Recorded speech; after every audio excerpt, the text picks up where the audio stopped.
Welcome back to our final segment with Barbara O'Brien and Tom Tancredo.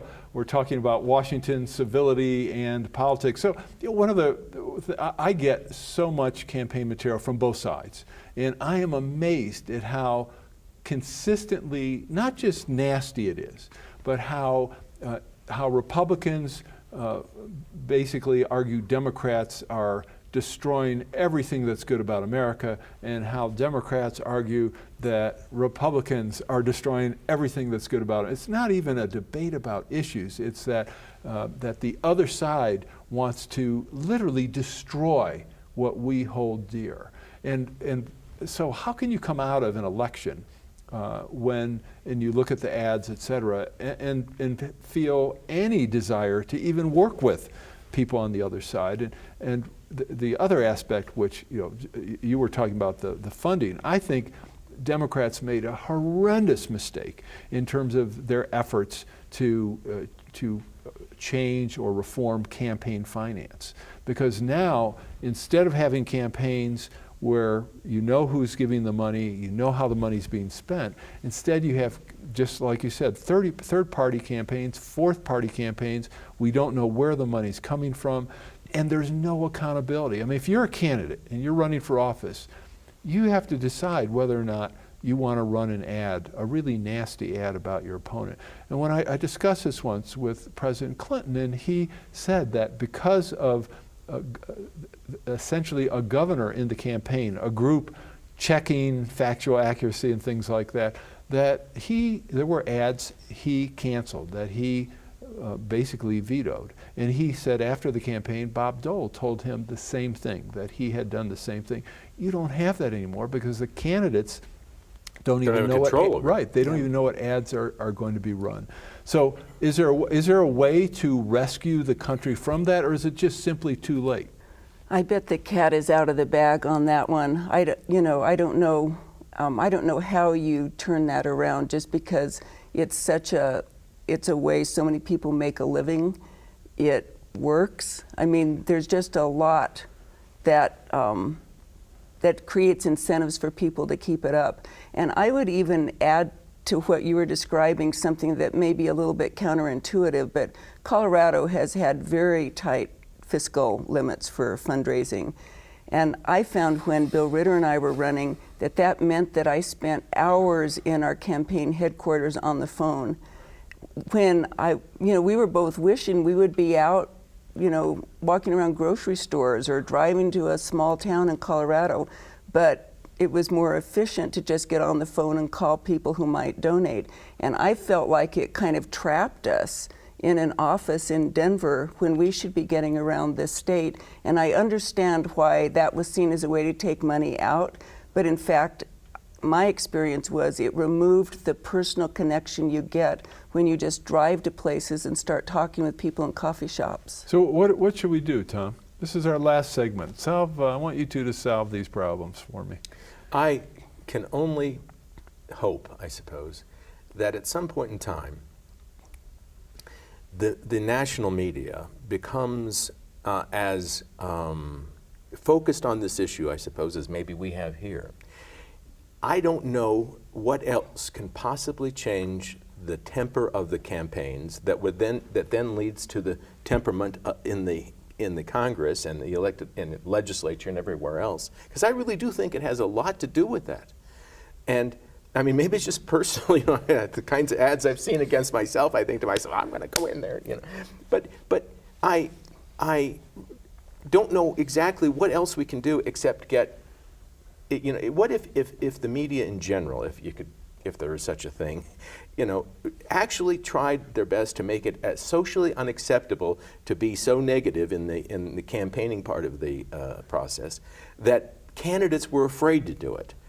I don't know what else can possibly. It's got to be something that makes you worried that you will be harming yourself if you get that negative in the campaign.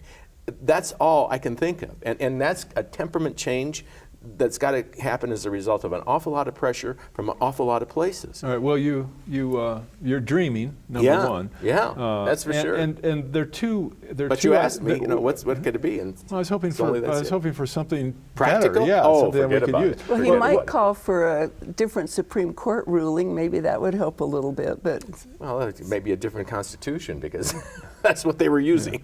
My guess is it wouldn't make any difference. My guess is that money is going to flow to campaigns for a number of reasons, and until we address those, one of the reasons is elected officials do things which impact businesses, and so it's a good investment.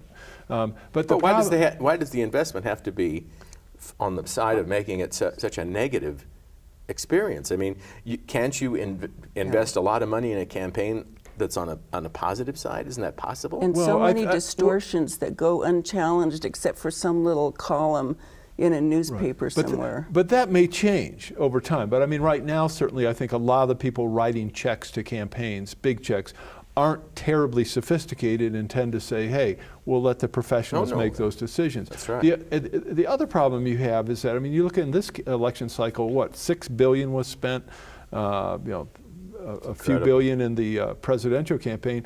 Of the amount that was spent in the entire election cycle, roughly 2/3 was spent on electronic advertising, television, and to a much lesser extent radio. The conflict of interest you have with the media is that the media, certain entities within the media, are making billions of dollars. Absolutely. They love this.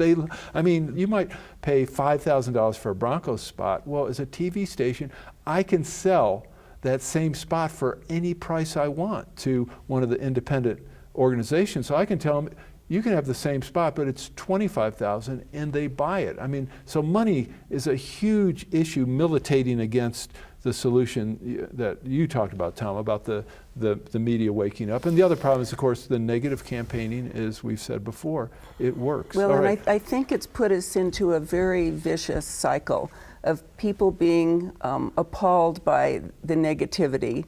So they pull away, they don't pay attention, and therefore they don't start paying attention about their vote till it's very late. And so they come into things when the ads can have a real impact because they haven't been watching.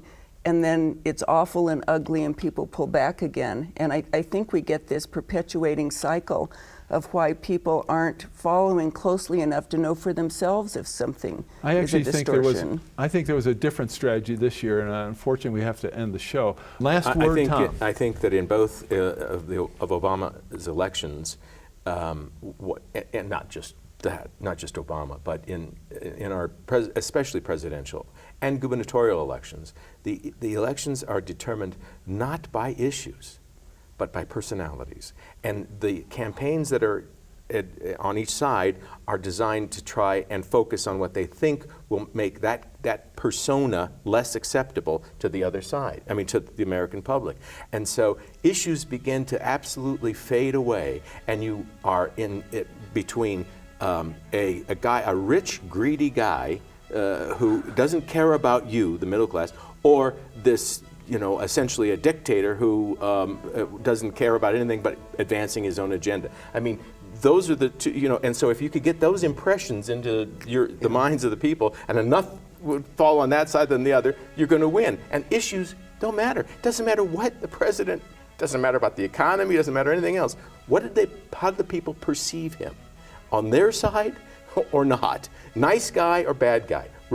Same thing with Romney. Nice guy, bad guy, That's amazing to me, but it is the reality of the situation we face. All right, and on that note, I want to thank my guests, Tom Tancredo and Barbara O'Brien, for joining me today. This is Aaron Harber.